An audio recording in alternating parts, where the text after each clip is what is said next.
Wa kadzalika, dan demikian itu kita wajib mengetahui bisa idil akhlak, dalam sekalian akhlak. Kita pemuda ini harus tahu mana akhlak yang baik, mana akhlak yang mana akhlak yang karimah, mana akhlak yang mazmumah. Ada akhlak yang karimah, akhlak yang mulia. Mazmumah itu ada alimat yang terhina. Ada akhlak yang bagus, ada akhlak yang jelek. Ada akhlak yang hasanah, ada akhlak yang qabihah. Mana tuh akhlak yang bagus? Di antaranya al-judu. Judu itu selalu mengasihi. Selalu mengasihi. Jadi kita sama orang kesian, sama orang pengen yang ngasih aja. Kalau kita kaya pengen ngasih sama orang, itu bagus, sifat bagus. Kalau kita punya ilmu pengen berikan nasihat sama orang. Kalau kita punya kerjaan pengen ngajak orang lain. Kalau kita punya makanan pengen ngasih orang lain. Itu namanya sifat jud. Ya itu bagus tuh, seorang pemuda punya sifat jud bagus. Ya, selalu mengasihi orang, nggak pelit. Ya, itu bagus. Karena yadul ulya khairum min yadi supla. Tangan di atas lebih baik daripada tangan di bawah. Jadi seorang pemuda jangan pelit. Ya, orang yang bakhil itu kata Nabi, al-bakhilu ba'idum minallah, ba'idum minal jannah, qaribum minan nar. Jadi kita harus jud, saling mengasihi. Kalau suami istri saling mencintai, istri mencintai, suami mencintai. Kita sebagai seorang laki-laki harus juga cinta kepada yang kecil. Kepada siapa cinta? Jangan ada punya rasa benci sama orang, nggak boleh. Ya, tidak boleh kita punya rasa benci. Nabi SAW nggak ada sifat benci. Kata Nabi, ahsin ila man asa ilaika, berbuat baik kepada orang yang pernah berbuat jahat kepada engkau. Kita bisa nggak berbuat baik kepada orang yang pernah orang itu berbuat jahat kepada kita? Bisa nggak? Kalau kita berbuat baik kepada orang yang berbuat kepada kita, wajar, namanya balas budi. Ini bisa nggak kita berbuat baik kepada orang yang orang itu pernah jahatin kita? Jahatin kita, ngekiin kita, zolimin kita, nyurangin kita, bahkan mengebunuh kita. Itu kita harus berusaha. Ya, itu namanya kita punya sifat belas kasih. Kalau sama teman mah wajar aja kita berbuat sama teman. Ini bukan teman, kita bisa gak berbuat baik sama orang? Misalkan kadang-kadang ada, sekarang ada kelompok-kelompok, organisasi. Kalau sesama organisasi saling ngasih. Di luar organisasi nggak mau ngasih. Sesama teman kita ngasih, di luar teman nggak mau ngasih. Ini kita bukan punya sifat jud. Jadi sifat jud itu harus tanpa pilih kasih. Siapapun orangnya kita kasih. Jangankan umat Islam, orang kafir aja kita kasih. Nabi pernah nih, satu saat ada orang yang orang Yahudi itu Masya Allah nyacak Nabi, jelekin Nabi, nyaci maki Nabi, ngehina Nabi. Sampai-sampai satu saat orang Yahudi dia sakit. Begitu sakit tiba-tiba orang Yahudi itu dia buta. Begitu pas buta kena penyakit panas, giginya ompong semua. Tetangga-tetangga itu orang Yahudi diusir. Begitu diusir orang Yahudi itu dia keluar rumah mencari sesuap nasi.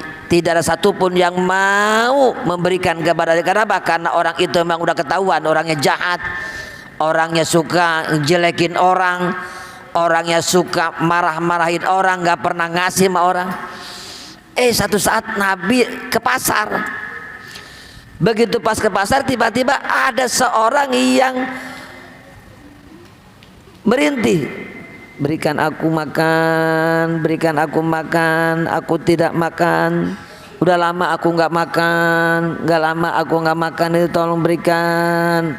Nabi ngeliat, ini si Yahudi ini merintih, minta-minta, bahkan sudah 3 hari 3 malam katanya dia tidak makan.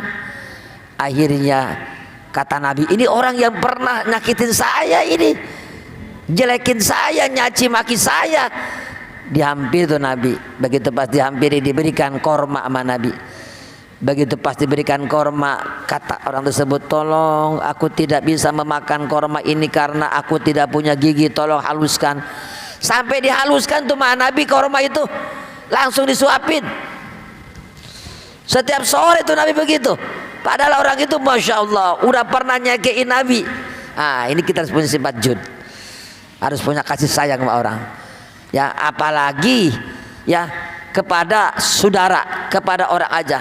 Jangan, bahkan kepada binatang pun kita harus sayang. Nggak boleh binatang kucing kita tendang. Kita lagi makan binatang kucing, kita ngedeketin kita tendang, kita usir. Jangan. Ya, gitu. Kita harus punya rasa. Kalau kita mencintai orang, insya Allah satu saat orang akan mencintai kita.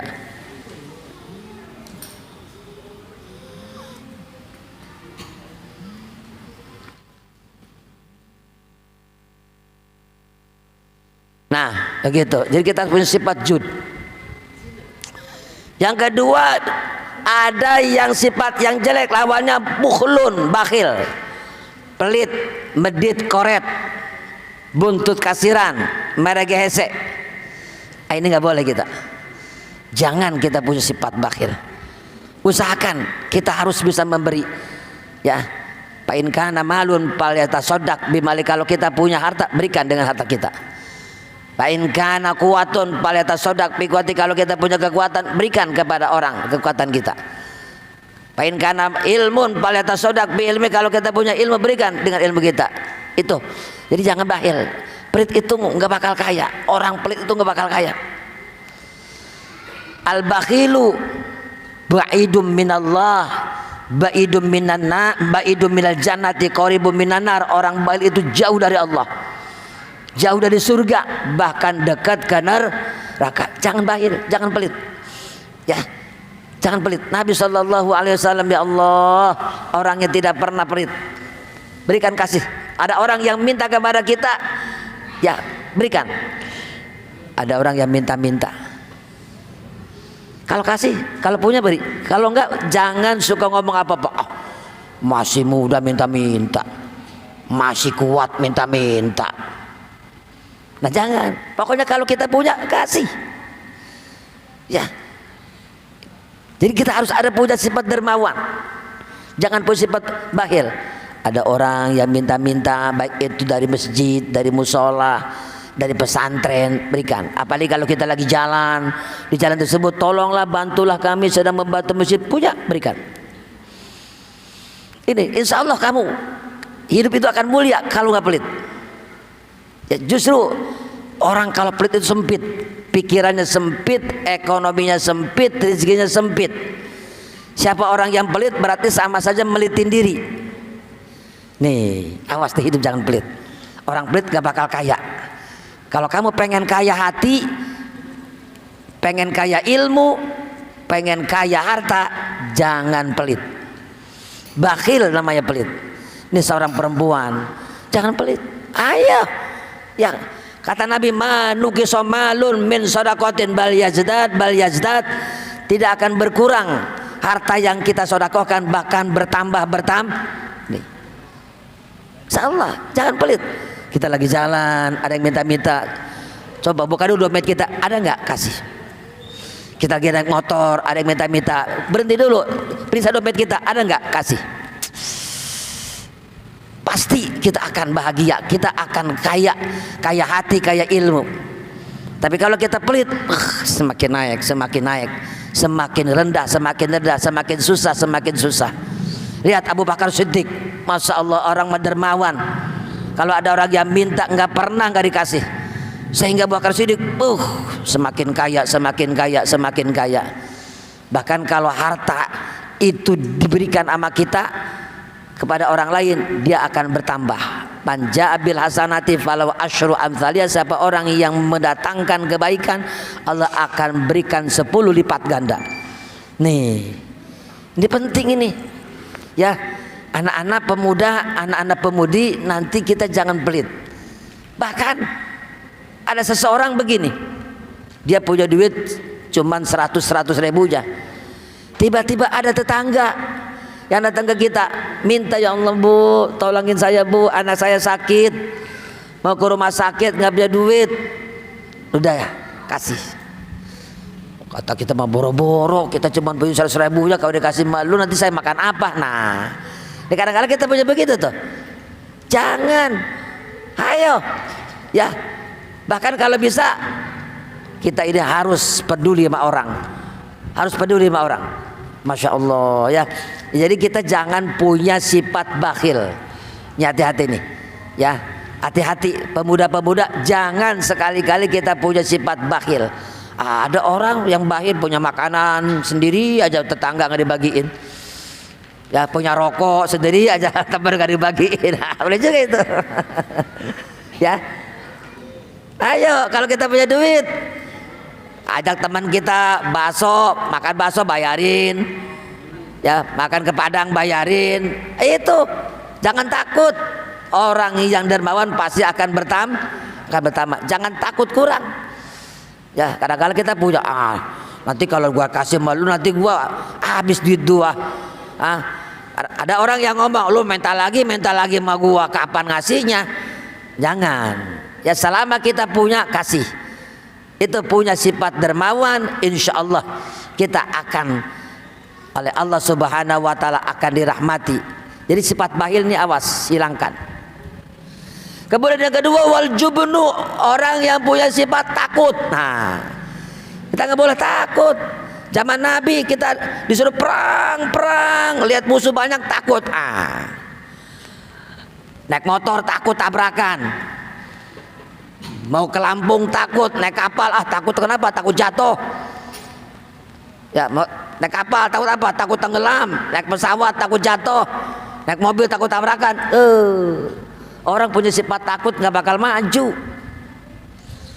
Disuruh jadi imam, kenapa? Takut gua, takut mogok di jalan, nggak bakal maju. Ya, nggak bakal maju. Orang mau pengen bisa nyetir mobil, takut tabrakan, nggak maju. Ini jangan, nggak bakal maju orang punya sifat takut. Apalagi takut membela agama. Jangan, nanti kita akan disuruh sama Allah perang. Satu saat kita akan bakal perang melawan orang kafir. Jangan takut, bahkan takut itu termasuk dosa. Jangan takut, itu sifat takut. Takut apa? Takut dalam melaksanakan kejahatan. Baru takut. Ya. Kenapa kamu? Ayo kita mabuk. Nggak mau. Gue takut dosa. Diajak keramat tunggak, mau gak lo keramat tunggak gue bayarin? Gak mau, gue takut dosa. Ini baru. Ya, jadi kita lihat takut mana nih. Ya, kalau takut kebenaran jangan takut, dosa harus kita takutin. Ada orang yang ngomongin orang, jangan, ayo kita nyolong yuk. Aduh, jangan dah, takut gua. Bukan takut ketangkap, takut dosa, takut kepada Allah. Orang kalau sudah punya takut kepada Allah, nggak mau nyolong dia. Ya, berangkat ke masjid pakai sendal baru, pakai sendal jelek, pulang bawa sendal baru. Itu orang nggak takut. Ya, ada orang misalkan contoh hak orang lain kita ambil, itu namanya orang nggak takut kepada kita. Harus takutnya kepada Allah. Tapi takut dalam rangka melaksanakan kejahatan. Tapi untuk kebenaran jangan takut. Nggak boleh takut nih. Ya, haji, ayo berangkat. Jadi imam, siap. Jadi khatib, siap. Mimpin tahlil, siap. Baca rawi, siap. Nggak usah takut. Kalau takut, namanya orang belajar wajar. Salah di tengah jalan wajar. Baca Quran di tengah jalan salah, wajar. Kalau takut nggak ada. Orang kalau takut nggak bakalan maju. Belajar motor, takut jatuh, takut tabrakan. Kapan mau bisanya? Nah, ini nih. Ya, seorang pemuda jangan takut. Untuk kebenaran jangan takut, tapi untuk kejahatan wajib takut. Nggak bakal maju takut. Disuruh ngaji kagak mau. Tuh jadi imam nggak mau. Belajar motor takut tabrakan. Atau nggak bakal bisa selamanya. Ya. Jadi imam takut salah, selamanya nggak bakal bisa. Belajar, salah wajar, ntar bisa membenahi diri. Yang salah kita bisa ralat, yang salah kita bisa benahin.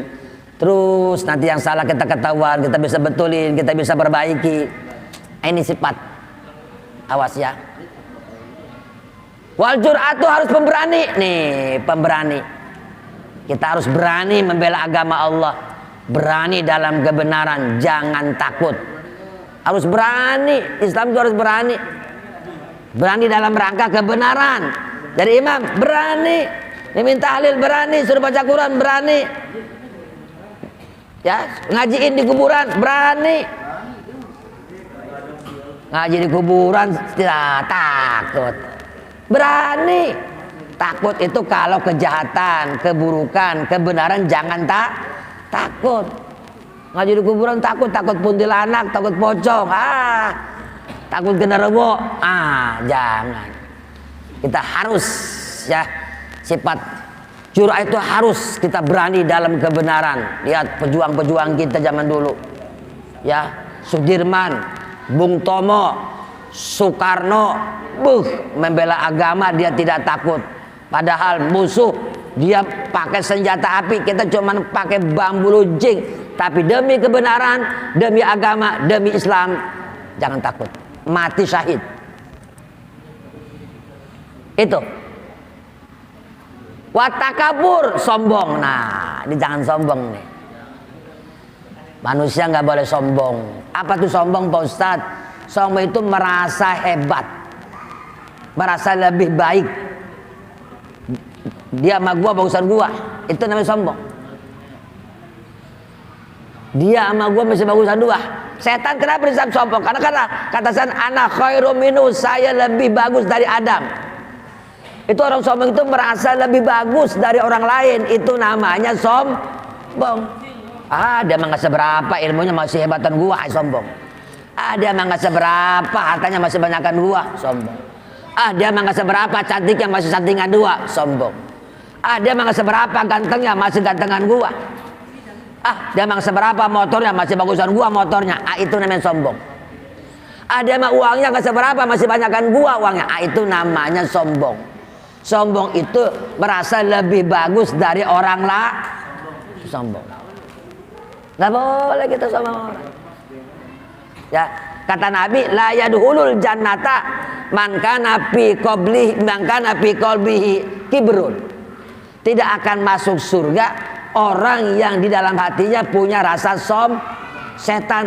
Nggak bisa masuk surga karena sombong, merasa lebih hebat dari Adam. Nggak boleh. Kita nanti kalau jadi misalkan contoh punya ilmu, nggak boleh sombong. Bahkan kita harus sifat yang kedua, tawadu. At-tawadu, merasa lebih rendah. Merasa lebih rendah. Oh, dia yang bagus mah, saya mah kurang bagus. Oh, dia mah pinter. Jauh saya mah dia, pinteran dia. Itu bagus tuh. Oh, dia mah kaya, saya mah nggak ada apa-apanya dibandingkan dia. Oh, dia mah ganteng, saya mah nggak ada apa-apa yang gantengan saya mah dia mah. Itu bagus sifat tawadu. Ya, merasa rendah diri. Itu bagus. Apalagi kita di hadapan Allah Subhanahu, merasa tidak ada apa-apanya kita di hadapan Allah. Makanya kalau kita tidak merasa apa-apa, kalau disuruh Allah sholat. Orang yang sombong itu kan membangkang. Disuruh sholat nggak mau, itu ciri sombong. Setan disuruh sujud sama Nabi Adam nggak mau, sebab kenapa? Karena merasa lebih hebat. Orang tawadu suruh sholat, ayo sholat, itu namanya orang tawadu. Suruh puasa, suruh nuntut ilmu, suruh ngaji, itu namanya orang tawadu. Ya, jadi jangan sombong. Perempuan nggak boleh sombong, udah kaya nggak boleh sombong, nggak boleh. Itu sombong apa? Merasa lebih bagus dari yang lain. Tawadu, merasa lebih rendah dari orang lain, itu namanya. Jadi sifat takabur dengan tawadu ini harus tahu. Supaya apa? Kita supaya bisa mencegahnya. Wah, ini sombong nih orang, nggak mau gua. Ada lagi sifat ta'ajub. Apa tuh ta'ajub? Merasa hebat. Wih, berarti gua hebat tadi itu. Ya. Apa misalkan contoh kita nih ceramah, wih, rasa hebat. Wih, tadi gua berarti hebat tuh naik motor. Bau semua, gua gibah semua. kalah semua tuh. Ya, berarti hebat tadi, berarti hebat nih gua mengendari motor, itu merasa hebat. Itu namanya takjub, merasa hebat diri.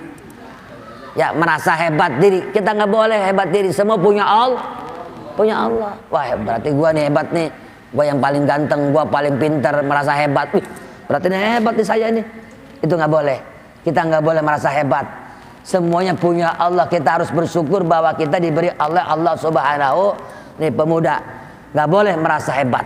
Takjub itu merasa hebat, merasa lebih hebat. Ya, hebat nih saya begitu. Oh, orang lain nggak ada apa-apanya, sebab kita hebatan kita. Ya, kita merasa hebat diri aja. Itu takjub. Wal afa tuh orang itu lebih banyak afa tuh pemaaf. Afa tuh pemaaf. Jadi kita jangan punya dendam. Nggak boleh kita punya sifat dendam, harus punya pemaaf. Ya, orang itu pernah ngakiin kita, maafin aja, namanya manusia, ada sifat kesalahan.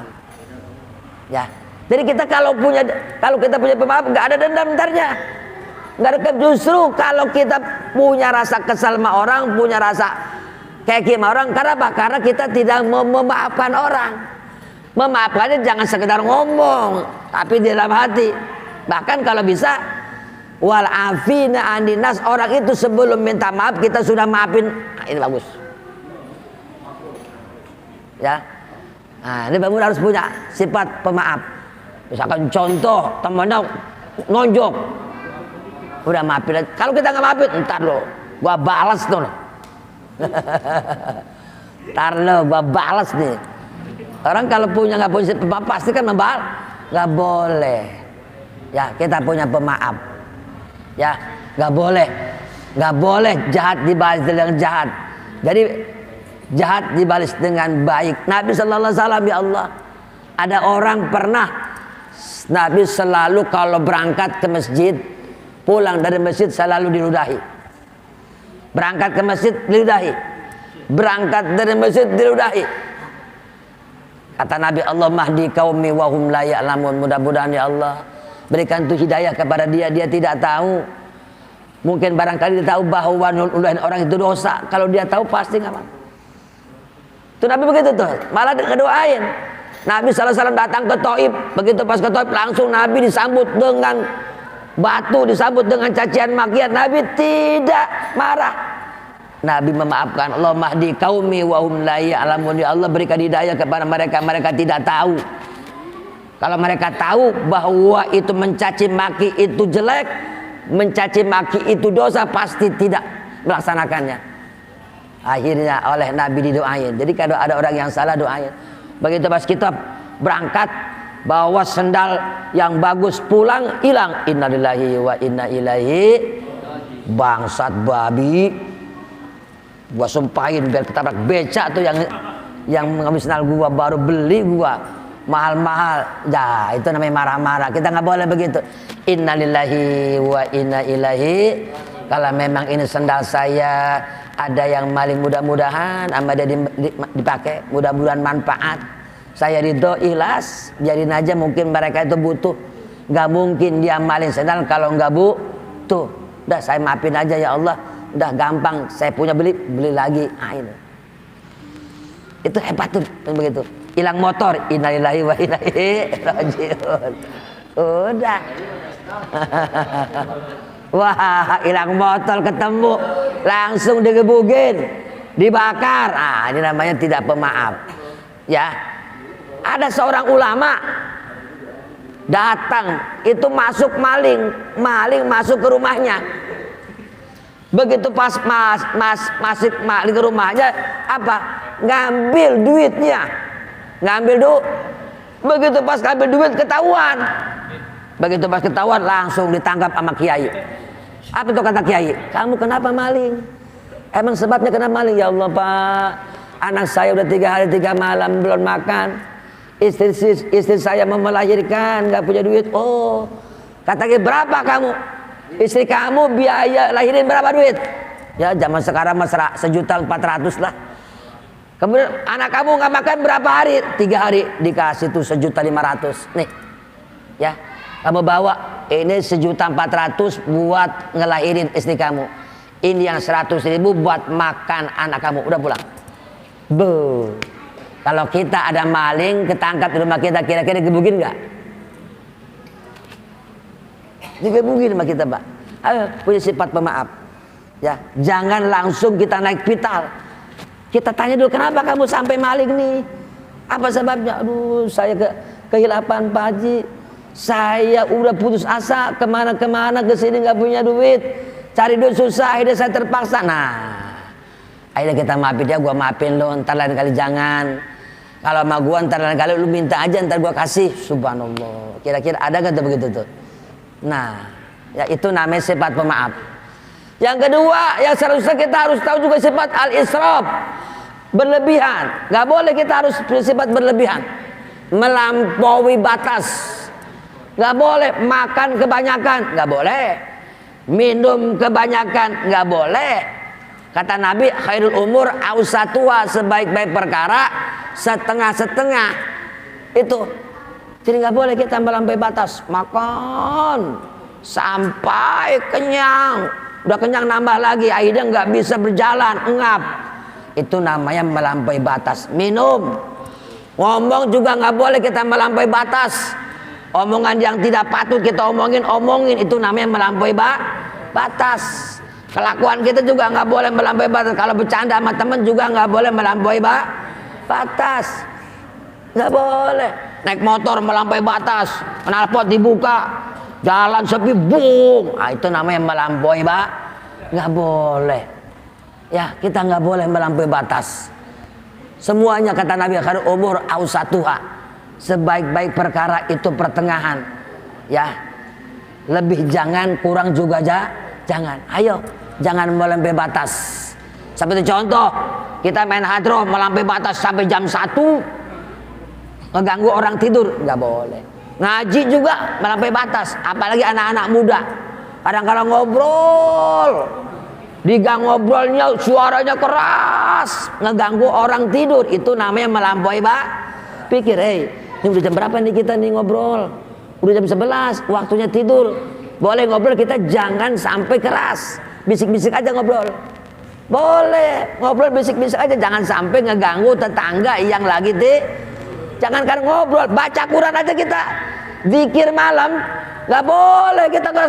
La illallah, la illallah, la illallah. Orang kita ganggu lagi tidur, nggak boleh. Namanya melampaui Kalau mau cukup kedengaran sama kuping. Ini nggak boleh nih. Sifat melampaui batas jangan kita lakukan. Itu namanya merugikan kita dan merugikan orang lain. Kemudian watakatir, orang yang ngirit. Gak boleh juga ngirit. Gak boleh juga ngirit. Ya, ngaji belum bisa udah berhenti, itu namanya ngirit. Ngasih duit sama istri ngirit. Contoh, istri satu hari nafkahnya 100.000, dia padahal punya 100.000, diirit tuh, dikasih cuma 20.000, itu nggak boleh. Nggak boleh namanya ngirit. Ya, nggak boleh ngirit. Contoh, kita misalkan contoh ada tagihan sampah 1 bulan 10.000, padahal kita duitnya banyak, diirit begitu, mahal amas bos 10.000 nih, goceng aja, itu namanya nggak boleh ngirit. Ya, nggak boleh ngirit, nggak boleh ngirit. Ya, kita harus sesuai dengan kemampuan kita, sesuai dengan kebutuhan orang. Istri kita butuhnya 10.000, kasih 10.000. Istri kita butuhnya 100.000, kasih 100.000. Jangan diirit-irit, kesian. Coba kita punya anak kita bisa contoh kebutuhannya sekolahnya pesantrennya, kebutuhan pesantren misalkan contoh 1 bulan 100.000, kita irit nih, kamu 100.000 nih keborosan ini, udah 20.000 nih, cukup nggak cukup 20.000 buat sebulan, ya Allah, buat seminggu, diirit. Masya Allah. Jangan, kalau kita punya jangan ngirit-ngirit, ya, jangan ngirit-ngirit. Kalau ngirit-ngirit nanti takut kecepirit. ya, yang ngirit-ngirit. Nah, orang kalau ngirit itu gimana? Ngasih istri ngirit-ngirit, pasti si marah, bang. Cukup apa 20.000 bang? Kecuali kalau abangnya nggak punya duit, itu juga istri tahu ini bang. Suaminya punya duit, ngirit ngasih duit sama istri. Nggak boleh. Sholat ngirit. Sholat isya aturan 4 jadi 3. Nggak boleh. Lah terawih kita irit aja dah. Aturan 20 kita bikin 10. Nggak boleh. Ya jangan ngirit. Itu namanya sifat taketir. Jadi wajib seorang laki-laki, seorang pemuda harus tahu sifat-sifat ini. Caranya bagaimana? Sehingga dengan tahu sifat-sifat ini adalah kita harus jauhi. Yang pertama at-takabur wal bukhlu wal jubnu wal israf haramun. Tuh. Ya, takabur haram, bahil haram, ajubnu takut dalam kebenaran haram, israf berlebih-lebihan. Ya, dalam segala macam makan, minum, ngomong. Ya, itu namanya berlebih-lebihan. Itu juga melampaui batas. Contoh orang yang maling sepeda dibakar, itu namanya berlebihan. Orang maling sepeda dibakar sampai mati, itu namanya berlebihan. Yang korupsi dibiarin aja, nah, itu namanya berlebihan.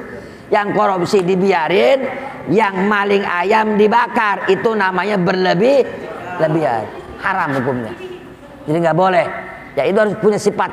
Jadi kita kalau tahu sifat ini berarti kita nanti tidak akan melaksanakannya. Yang pertama wajib, ya tuh. Wala yumkinu ataharuzu anha illa bi ilmiha. Tidak mungkin kita bisa menjauhi anha dari sifat-sifat yang jelek ini illa bi ilmiha, kecuali kita mengetahui ilmunya.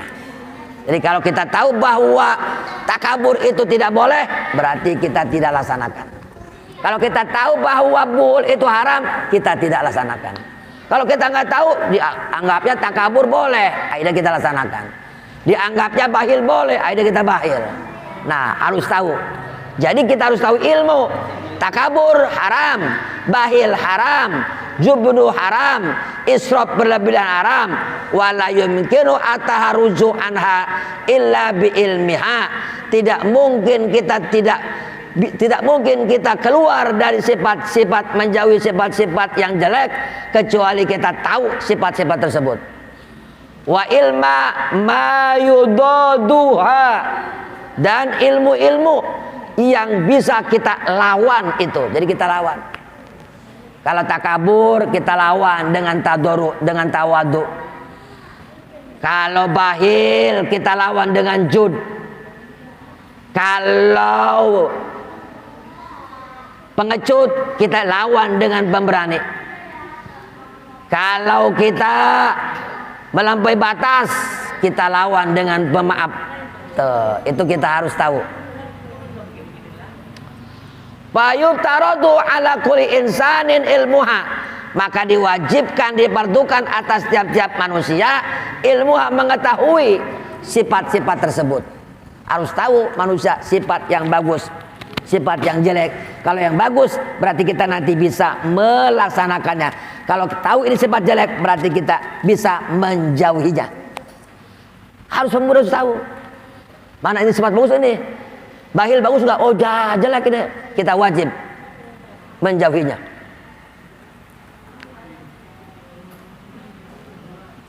Wa qad sannafa Sayyidul Imam Al-Ajal Asy-Syahid Nasiruddin Abul Qasim Kitaban fil Akhlaq, sudah menulis seorang ulama besar yang namanya Sayyid, yaitu Nasiruddin Abul Qasim, satu kitab fil akhlak, dalam masalah akhlak.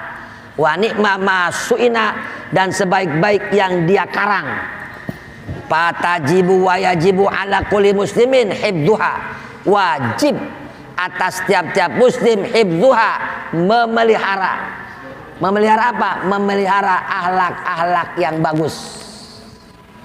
Wajib tuh. Ya, wajib. Wajib memelihara. Kemudian apa? Akhlak-akhlak yang bagus.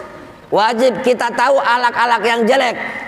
Amma hibdho ma yaqau fi ba'dil ahyaini, adapun memelihara barang yang berkaitan ya barang fi ba'dil ahyain pada sebagian zaman, fapurido ala sabil kifayah, fardu atas jalan kifayah. Idza qama bihi ba'dun fi baldatin, apabila melaksanakan dengan fardu kifayah sebagian fi baladin di negara, sakoto anil baki, maka yang lain tidak dosa. Harus tahu juga nih kita nih ya fardu kifayah. Kemudian fa illam yakun fil baladi mayakumu bihi istaroku jami'an fil ma'sami. Jikalau suatu kampung tidak ada orang yang melaksanakan fardu kifayah, maka mereka semuanya bersekutu dalam kejahatan. Jadi ini pemuda di kampung kita harus tahu ilmu ada dua. Kan ada ilmu fardu ain, ada ilmu fardu kifayah. Mana ilmu fardu kifayah? Contoh,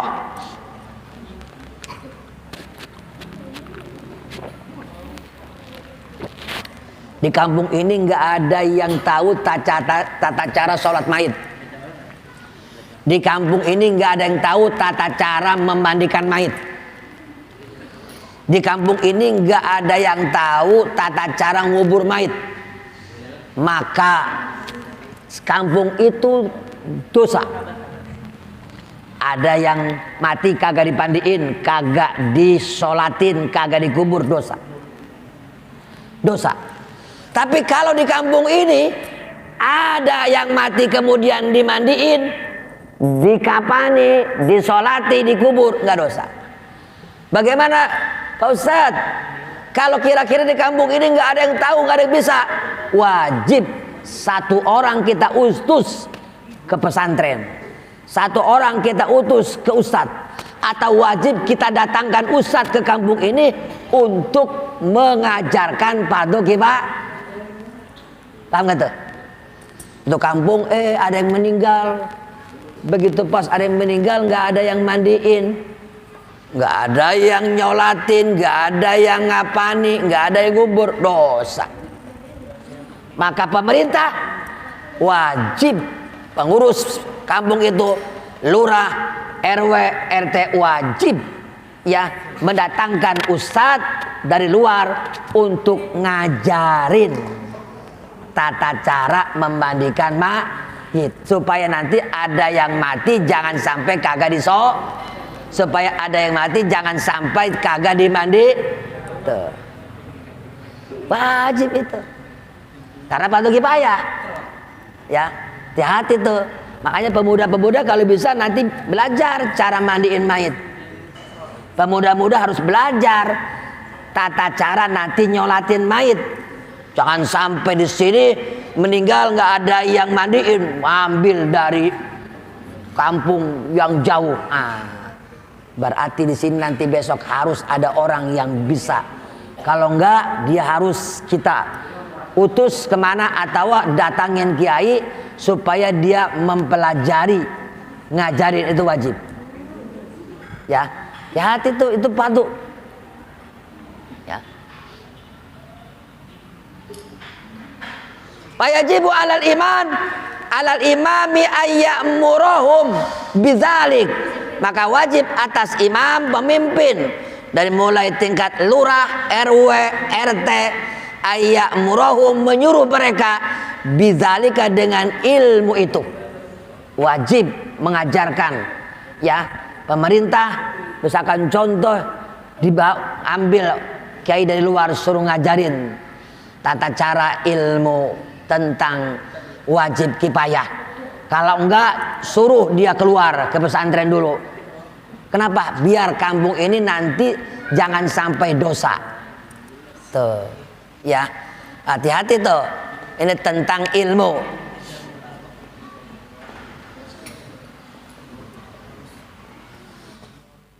Wa yujbaru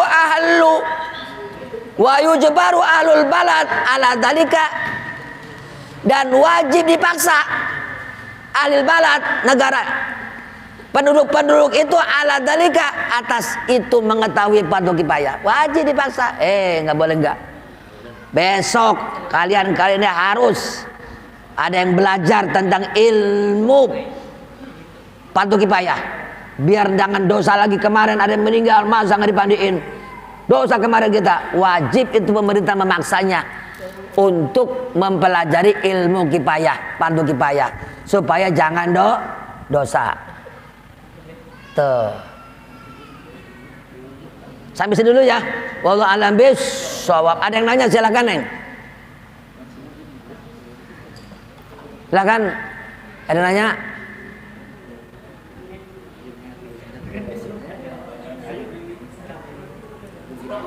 Ayo jangan malas, jangan malas, jangan malu.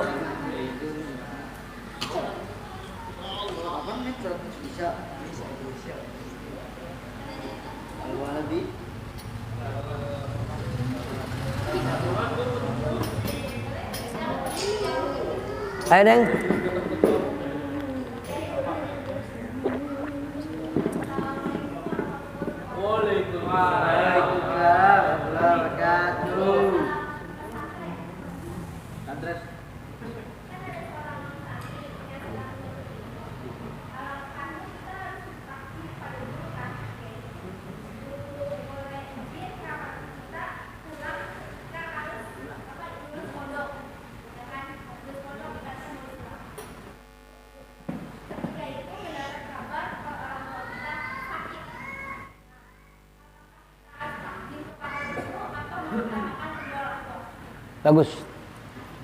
Bagus.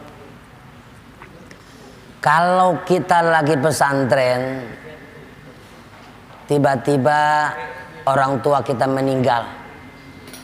Jadi kalau kita lagi ngaji di pesantren, berarti guru itu pengganti orang tua kita. Kita harus sami'na wa ato'na, harus dengar dan taat sama kiai. Pak Kiai, ada apa Neng? Orang tua saya meninggal, boleh nggak saya pulang dulu nengok? Tiba-tiba Kiai nyelarang, misalkan contoh, jangan, kamu jangan pulang, kamu kan di sini lagi ngaji. Bagaimana tuh? Itu wajib kita taati. Sekalipun orang tua kita meninggal. Kenapa? Karena guru itu kalau kita sudah menganggap guru itu wajib kita taati. Sebab kenapa? Kata Imam Ali, kalau kita orang itu sudah anggap guru, berarti kita seperti budak. Seperti budak. Guru kita sebagai tuan. Paham gak tuh? Jadi kalau kita sudah menganggap guru orang itu, berarti kita sendiri sudah dianggap budaknya guru kita. Berarti kalau sudah dianggap budak itu, berarti kita bagaimana guru? Kata guru, jangan pulang. Dengan demikian bagaimana? Apa kita tidak dosa? Orang tua kita meninggal lalu kita tidak datang, tidak jenguk, tidak dosa. Bahkan anak itu mendapatkan, orang tuanya mendapatkan ampunan dari Allah lantaran dia taat sama kiai. Paham tuh? Ada seorang contoh, seorang istri wajib taat kepada suami. Tiba-tiba satu saat kata suaminya, suami mau berangkat perang, Neng, abang mau perang. Doain abang, Neng jangan keluar rumah kalau tanpa izin dari abang. Berangkat tuh suaminya perang, tiba-tiba ayahnya sakit. Datang utusan, Neng, bapak sakit, manggil Neng aja mau ketemu. Apa kata istri tersebut? Mohon maaf, suami saya belum pulang, kasih tahu aja ntar. Berangkat lagi. Besoknya datang lagi, Neng, bapak lagi sakarat, tolong tengokin bapak. Apa kata istri tersebut? Mohon maaf, suami saya belum pulang.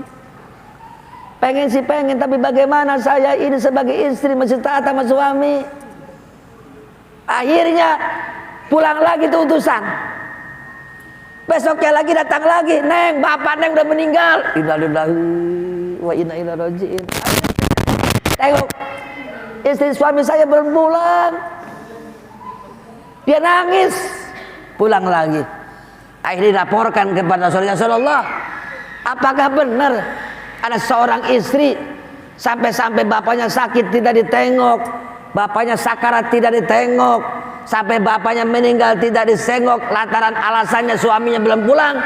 Kata Rasulullah, itulah istri yang solehah. Lantaran itu istri solehah, akhirnya bapaknya diampuni dosanya oleh Allah. Ya, jadi itulah kita. Jadi kita mesti ridho. Kan itulah kodrat kita sebagai santri, mesti tunduk taat kepada kiai, sami'na wa ata'na. Tapi kayak juga kalau itu pasti diizinin kan. Tapi kalau memang satu saat kita tidak diizinin, kita jangan marah. Sami'na wa ata'na. Bagus. Yang lain?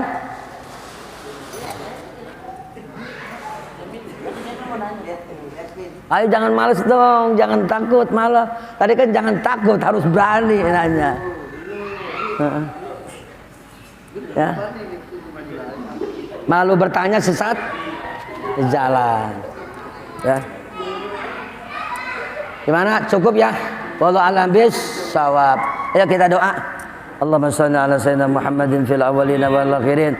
Wa barik wa sallim radhiyallahu ta'ala an sadatina ashabi sayyidina Rasulillah ajma'in. Bismillahirrahmanirrahim. Alhamdulillahirabbil alamin hamdan yu'affi ni'amahu wa yukafi mazidah. Allahumma salli ala sayyidina Muhammad wa ala sayyidina Muhammad salatan tunjina biha min jamil awali wal abad wa taqdirana biha jami'al hajat wa tutahhiruna biha min jami' sayiat wa tarfa'una biha indaka a'la darajat wa tuballighuna biha afsal ghayat min jami'il khairat bil hayati wa ba'dal mamat ya qadiyal hajat.